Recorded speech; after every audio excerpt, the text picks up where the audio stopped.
Representation of functions, कि functions को हम लोग किन डिफरेंट मेथड्स में रिप्रेजेंट कर सकते हैं, कि कोई फंक्शन को लिखने के कितने तरीके हो सकते हैं, कि मैं एक फंक्शन को कितने डिफरेंट वेज में रिप्रेजेंट कर सकता हूं, ठीक है ना। तो स्टूडेंट्स, तो ए function is represented mainly in three ways. कितने वेज में? थ्री वेज में, कि मैं एक फंक्शन को, मतलब जो मैं ये इंपॉर्टेंट जो मेथड्स है ना उनकी बात करूंगा खाली, जो पेपर में आएंगे, ठीक है।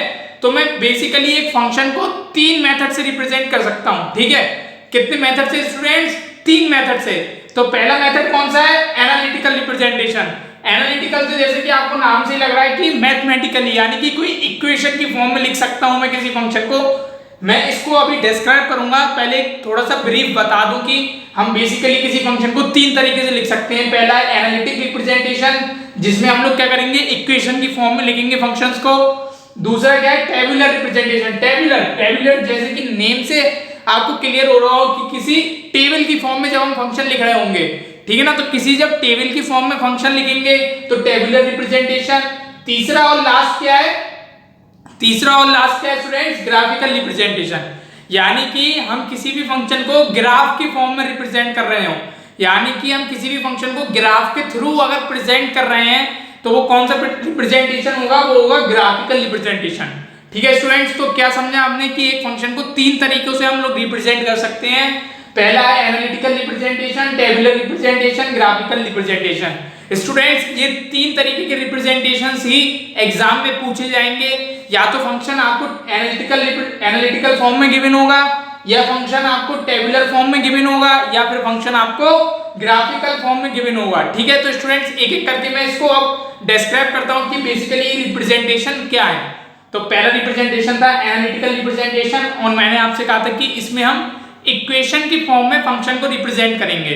तो एनालिटिकल रिप्रेजेंटेशन का मतलब क्या होता है, एक बार मैं आपको इसका मतलब एक डिस्क्राइब कर देता हूं थोड़ा। तो जैसा कि मैंने लिख रखा है बोर्ड पे, when a function is represented by a uniform equation for the entire domain और by several equations which are different for different parts of the domain, यानी कि हम किसी भी फंक्शन को या तो एक इक्वेशन से रिप्रेजेंट कर सकते हैं, यूनिफॉर्म इक्वेशन, यानी कि किसी एक इक्वेशन से रिप्रेजेंट कर सकते हैं फॉर द एंटायर डोमेन, पूरे डोमेन के लिए हम या तो फंक्शन को किसी एक इक्वेशन से रिप्रेजेंट कर सकते हैं, या फिर by several equations which are different for different parts of the domain, या फिर अलग अलग डोमेन के पार्ट के लिए अलग अलग इक्वेशन की फॉर्म में रिप्रेजेंट कर सकते हैं।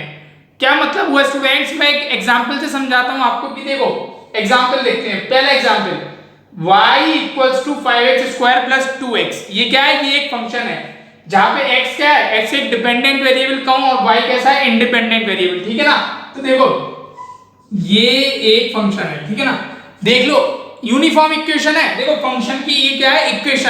इक्वेशन को आप लोग इसी फॉर्म में तो लिखते हो कि कोई इक्वेशन है, तो ये एक इक्वेशन है। कैसी? एक इक्वेशन है। देखो, uniform function for entire domain, पूरे डोमेन के लिए एक ही इक्वेशन है, यानी कि x की जो भी वैल्यूज होंगी उनके लिए ये ही फंक्शन की वैल्यू हम सब्स्टिट्यूट करेंगे। कि अगर मैं कहूं x की वैल्यू 1 रखता हूं मैं, ठीक है ना, x की वैल्यू 1 रखूंगा तो 1, और मुझे अगर y की वैल्यू चाहिए, ठीक है, तो y की वैल्यू के लिए x की वैल्यू 1 किस में रखूंगा? इसी इक्वेशन में। ऐसी अगर x की वैल्यू कोई भी रखूं मैं, डोमेन की कोई भी वैल्यू रखूं, तो वो किस में रखूंगा? एक इक्वेशन में, इसी इक्वेशन की बात करूंगा बस। अगर ऐसी कोई इक्वेशन गिवन है तो मैं क्या करूंगा? एक ही इक्वेशन की बात कर रहा हूं, एक ही इक्वेशन गिवन है हमें, ठीक है ना। तो ये इक्वेशन किसके लिए वैलिड है? पूरे डोमेन के लिए वैलिड है, ठीक है ना। ये एक तो ये हो गई कि ये क्या कहलाएगी? एनालिटिकल रिप्रेजेंटेशन, ठीक है। या तो ऐसे रिप्रेजेंट कर लो, या फिर आप दूसरा तरीका क्या है? एनालिटिकल रिप्रेजेंटेशन का दूसरा और के बाद वाला पढ़ो। अब इधर देखो आप, बाय सेवरल इक्वेशंस, यानी कि एक से ज्यादा इक्वेशंस। तो देखो ये एग्जांपल देखो, ये क्या है? y equals to x square plus 4। ये कब वैलिड है? ये तब वैलिड है जब x की वैल्यू कैसी है? 2 से छोटी है या 2 के बराबर है। x इज लेस देन और इक्वल टू 2, ठीक है। एक तो ये हो गई, और दूसरा y equals to x minus 3। ये कब है? जब x बड़ा है 2 के लिए। देखो, एक डोमेन क्या हो गया? एक डोमेन हो गया ये, ठीक है ना। एक डोमेन हो गया ये क्या?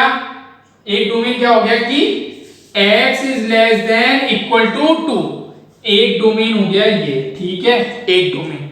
दूसरा डोमेन क्या हो गया, x ग्रेटर देन 2। तो इस डोमेन के लिए कौन सी इक्वेशन है, ये वाली, और इस डोमेन के लिए कौन सी इक्वेशन है, ये वाली। यानी कि अगर मुझे x की वैल्यू 3 रखनी है, देखो अगर मुझे x की वैल्यू 3 रखनी है तो आप मुझे बताओ इन दोनों में से कौन सी इक्वेशन पिक करूंगा, जल्दी बताओ, इन दोनों में से कौन सी इक्वेशन पिक करूंगा जब मुझे x की वैल्यू 3 रखनी है। तो आप लोग खुद देखो 3 किस में लाई कर रहा है, इस रेंज में लाई कर रहा है, नहीं कर रहा, इसमें कर रहा है, यानी कि ये इक्वेशन रखूंगा जब मैं x की वैल्यू 3 रख रहा हूं, यानी कि x की वैल्यू 3 कौन सी इक्वेशन में रखी जाएगी, इस इक्वेशन में, क्योंकि x इक्वल टू 3 इस डोमेन में आ रहा है, इसमें नहीं आ रहा। तो ये कैसी फॉर्म है, ये भी एनालिटिकल फॉर्म है, ये भी रिप्रेजेंटेशन क्या है, एनालिटिकल रिप्रेजेंटेशन है, लेकिन different equations for different domains. अलग डोमेन के लिए कैसी इक्वेशन है, अलग इक्वेशंस है। इसमें केस में क्या था, एक इक्वेशन थी पूरे डोमेन के लिए, जो भी डोमेन था उसके लिए एक इक्वेशन थी, उसका एग्जांपल ये रहा।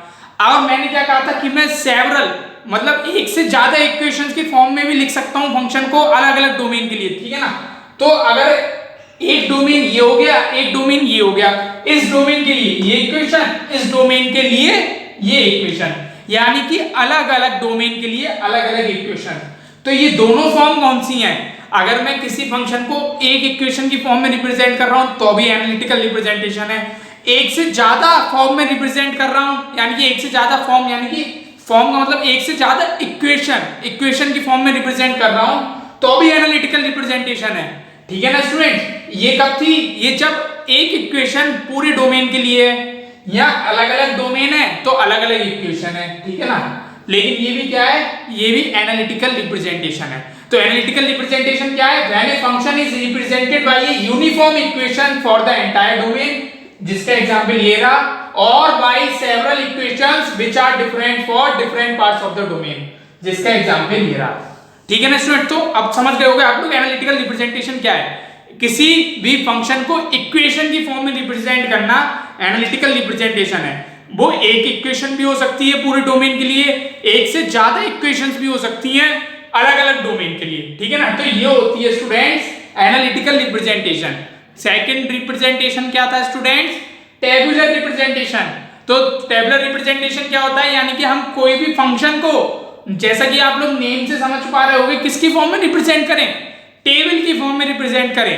तो टेबल बेसिकली क्या होती है, कोई अगर मैं टेबल करूं तो टेबल यानी कि या तो उसमें रोज होंगे स्टूडेंट्स, टेबल क्या होती है, टेबल यानी कि रोज, ये होंगी रोज और कॉलम्स का कॉम्बिनेशन, रोज और ये क्या होंगे स्टूडेंट्स, कॉलम्स, ठीक है ना। ये तो समझते हो आप लोग कि टेबुलर रिप्रेजेंटेशन यानी किसी टेबल की फॉर्म में रिप्रेजेंट करें, और टेबल का मतलब क्या है, रोज और कॉलम्स का कॉम्बिनेशन। यानी कि किसी भी फंक्शन को अगर मैं टेबल की फॉर्म में रिप्रेजेंट कर रहा हूं तो वो क्या कहलाएगी स्टूडेंट्स, टेबुलर रिप्रेजेंटेशन। तो एक बार इसको मैं पढ़ देता हूं आपके सामने कि when a function is represented by a sequence of values of the independent variable with the corresponding values of dependent variables, then it is called tabular representation। यानी कि अगर किसी फंक्शन को मैं टेबल की फॉर्म में रिप्रेजेंट करूं, जिसमें टेबल में क्या होगा, टेबल में मैंने क्या कहा, टेबल होगी, ठीक है ना। इतना तो मुझे पता है, टेबुलर रिप्रेजेंटेशन यानी कि टेबल होगी, और टेबल में क्या होगी, मेरे पास 2 रोज होंगी। कितनी रो होंगी स्टूडेंट्स, 2 रो, रो 1 रो 2। एक रो किसकी होगी, एक रो होगी डिपेंडेंट वेरिएबल की, एक रो होगी स्टूडेंट्स डिपेंडेंट वेरिएबल की, और एक रो होगी इंडिपेंडेंट वेरिएबल की, ठीक है ना।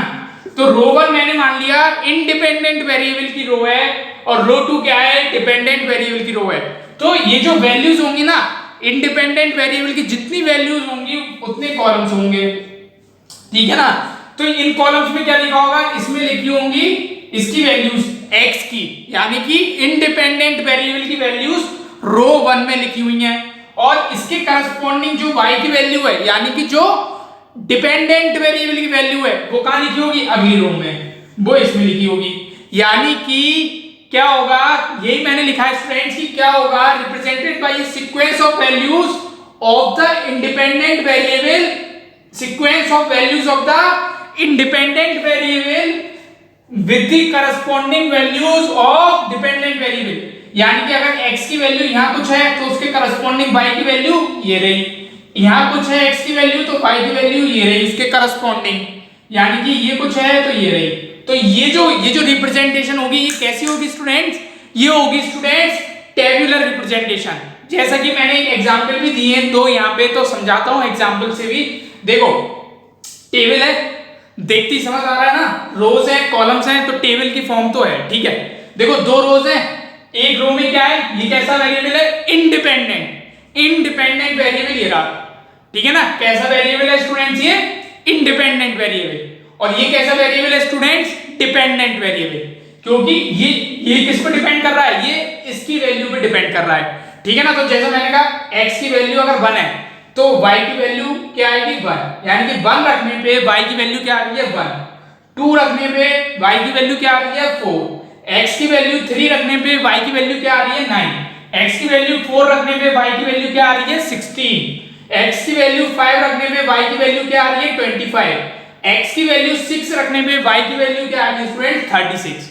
यानी कि ये कैसी फॉर्म है, ये है टेबुलर रिप्रेजेंटेशन, यानी कि टेबल की फॉर्म में मैं किसी फंक्शन को रिप्रेजेंट कर रहा हूं। और फंक्शन क्या होता है, इंडिपेंडेंट वेरिएबल और डिपेंडेंट वेरिएबल का कॉम्बिनेशन होता है, ठीक है ना। तो एक रो में क्या है, इंडिपेंडेंट वेरिएबल की वैल्यूज हैं, ये देखो पहली रो में। दूसरी रो में क्या है, डिपेंडेंट वेरिएबल की वैल्यूज हैं, किसके करस्पॉन्डिंग, इंडिपेंडेंट वेरिएबल की वैल्यूज के करस्पॉन्डिंग। ऐसे अगला देखो, अगला क्या है, इंडिपेंडेंट वेरिएबल क्या है थीटा, और डिपेंडेंट वेरिएबल क्या था, ये था sin थीटा, यानी ये फंक्शन है, ठीक है ना, ये फंक्शन है। तो देखो अगर मैं थीटा 0 रखूंगा तो sin थीटा की वैल्यू क्या आएगी 0, क्योंकि sin 0 0। थीटा 30 डिग्री रखूंगा तो sin 30 कितना आएगा 1/2, थीटा 45 डिग्री रखूंगा sin 45 डिग्री 1/√2, sin 60 डिग्री रखूंगा तो √3/2, sin 90 डिग्री 1। यानी कि मैंने क्या करा, sequence of values of independent variable, ये देखो sequence of values of independent variable ये रही, देखो ये एक सीक्वेंस ही तो है, इंडिपेंडेंट वेरिएबल की वैल्यूज का एक सीक्वेंस, ठीक है ना, with the corresponding values of dependent variable. ये क्या है, डिपेंडेंट वेरिएबल, तो इसके करस्पॉन्डिंग वैल्यूज, यानी कि थीटा की अगर मैं 0 वैल्यू रखूंगा तो उसके 0 रखने पे मेरे पास क्या आंसर आएगा, वो क्या आएगा 0, यानी कि उसके करस्पॉन्डिंग वैल्यूज डिपेंडेंट वेरिएबल की मैंने कहां लिख दी, नीचे वाले रो में, ठीक है ना स्टूडेंट। तो ये कैसी रिप्रेजेंटेशन है, ये होती है स्टूडेंट्स टेबुलर रिप्रेजेंटेशन। जैसे कि नाम में लिखा है कि किसी भी फंक्शन को मैं किसकी फॉर्म में रिप्रेजेंट कर रहा हूं, टेबल की फॉर्म में रिप्रेजेंट कर रहा हूं। तो स्टूडेंट्स ये कौन सी रिप्रेजेंटेशन थी, टेबुलर रिप्रेजेंटेशन। अभी कौन सी की बात करेंगे हम, ग्राफिकल रिप्रेजेंटेशन। तो एक बार मैं स्टूडेंट रीड कर देता हूं, in this A function is represented by a graph taking different values of dependent variable along x-axis and corresponding values of independent variable along y-axis। और ग्राफ कौन सा होगा, ये कार्टेशियन प्लेन में जो हम ग्राफ बनाते हैं, ठीक है ना। तो अब आप लोग देखो क्या होता है, हमारे पास कितनी एक्सिस होती हैं, 2 एक्सिस, एक होती है x एक्सिस, एक होती है y एक्सिस। तो x एक्सिस पे हमने रिप्रेजेंट कर लिया अपना एक वेरिएबल, और एक वेरिएबल हमने रिप्रेजेंट कर लिया स्टूडेंट्स अपना y एक्सिस पे, ठीक है स्टूडेंट्स। तो देखो अगर मैं x की वैल्यू 1 रखूंगा, y की वैल्यू क्या आएगी स्टूडेंट्स, y की वैल्यू भी आएगी 1, क्योंकि अगर मैं x की वैल्यू 1 रख रहा हूं तो y कितना होगा 1 स्क्वायर, और 1 स्क्वायर कितना हो गया स्टूडेंट्स 1, ठीक है ना। तो ऐसी डिफरेंट वैल्यूज अगर हम रखते जाएंगे तो हमें क्या मिल जाएगा स्टूडेंट्स, एक ग्राफ मिल जाएगा, और यही रिप्रेजेंटेशन क्या कहलाएगा स्टूडेंट्स, ग्राफिकल रिप्रेजेंटेशन, ठीक है स्टूडेंट्स। तो देखो ये किसका है, y बराबर x स्क्वायर, इसका ग्राफ है, देखो ये जो ग्राफ था ना स्टूडेंट्स, ये जो आ रहा था कर्व, ये क्या था स्टूडेंट्स, ये है इसका ग्राफ, ठीक है ना। तो स्टूडेंट्स अभी तक हमने कौन सी 3 रिप्रेजेंटेशन सीखी, हमने पहली रिप्रेजेंटेशन सीखी स्टूडेंट्स एनालिटिकल रिप्रेजेंटेशन। उसमें हम लोग क्या करते थे, इक्वेशन की फॉर्म में फंक्शन को रिप्रेजेंट करते थे। एक इक्वेशन भी हो सकती है, एक से ज्यादा इक्वेशन भी हो सकती हैं, लेकिन अलग अलग डोमेन के लिए, ठीक है ना।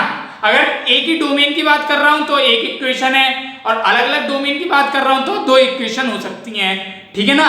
दूसरी रिप्रेजेंटेशन हमने कौन सी देखी, टेबुलर रिप्रेजेंटेशन। टेबुलर रिप्रेजेंटेशन में क्या था, कोई भी फंक्शन को टेबल की फॉर्म में रिप्रेजेंट कर रहे थे।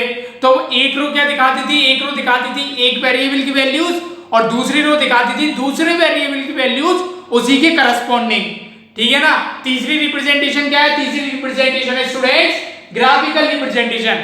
ग्राफिकल रिप्रेजेंटेशन में क्या है स्टूडेंट्स, हम लोग किसी भी फंक्शन को ग्राफ के फॉर्म में रिप्रेजेंट करेंगे। एक वेरिएबल को हम एक्स एक्सिस में रिप्रेजेंट करेंगे, एक वेरिएबल को हम वाई एक्सिस में रिप्रेजेंट करेंगे, ठीक है स्टूडेंट्स। तो ये तो थी तीन रिप्रेजेंटेशन।